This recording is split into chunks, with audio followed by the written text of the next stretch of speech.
Tszyu retained his title over a game Brian Mendoza. And Brian Mendoza proves he's a real lion, unlike Jermell Charlo. Tszyu wins a unanimous decision over Brian Mendoza. What I liked about Tszyu is his pressure and his patience. What he needs to improve on is having more of a consistent jab, and he didn't throw as many body punches as he did against Tony Harrison. And I don't think this is the end of Brian Mendoza. Brian Mendoza will get some more opportunities because he did have a decent showing. What's next for Tszyu? I'd like to see him against Terence Crawford. But Tszyu wants Jermell Charlo. And according to Sean Porter, he don't think Jermell Charlo is going to return to 154. And I will play that clip for you in a minute. And even though I think Tszyu is a good fighter, I have to be honest, I think Jermell can beat him. Well, at least before the Canelo fight. But right now, Jermell Charlo has mandatories up the yin-yang, so maybe Sean Porter is right. We will not see Jermell Charlo at 154 again. But my thing is this, if you're not going to defend your titles, just vacate all of them and move on.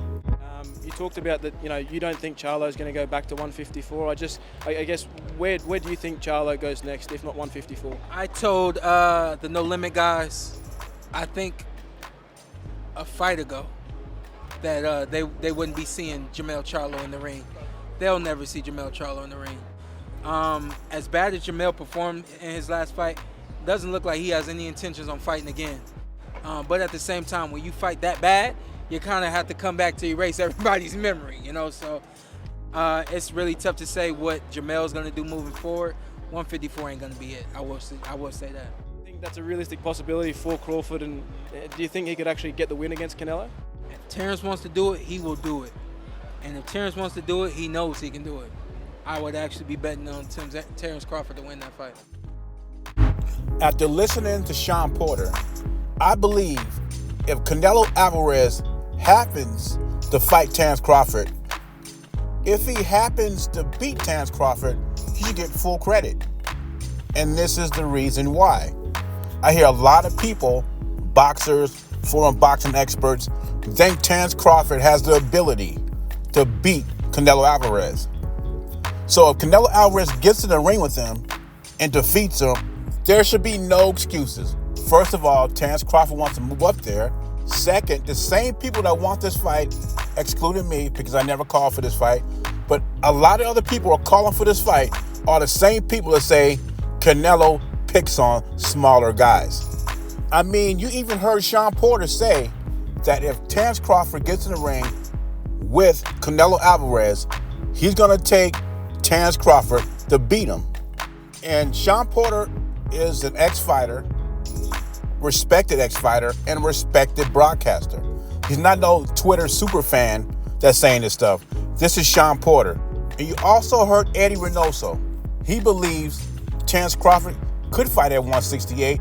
He said Canelo moved from 147 to 168. Terence Crawford could do the same thing. So for me, I don't do excuses anyway. So it won't be any excuses if these two enter the ring. The best man will win, whether it's decision or someone carried off in a stretcher. What do you think about Sean Porter's comments? Do you think Jermell Charlo's career is over? And do you give Bud any chance of beating Canelo if that fight happens? And if Canelo happens to beat him, should he get full credit? We're going to give Bud full credit. Why not, right? That's just my opinion. Bottom line is this. Majority of people want to see Bud Crawford against Canelo. It's the biggest fight in boxing, right? This is what they want to see. If you cannot give Canelo credit if he beats Terence Crawford, stop asking for the fight.